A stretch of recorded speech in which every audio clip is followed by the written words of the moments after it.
بسم اللہ الرحمن الرحیم۔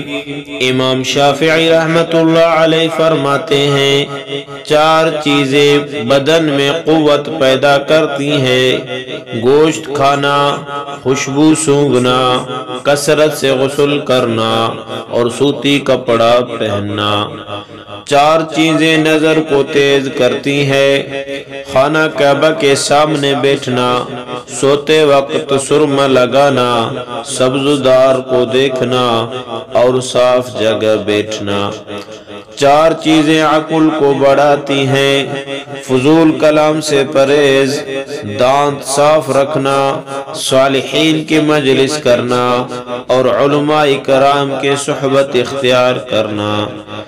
4 چیزیں رزق کو بڑھاتے ہیں: تہجد کی نماز، کثرت سے استغفار، کثرت سے صدقہ اور کثرت سے ذکر کرنا۔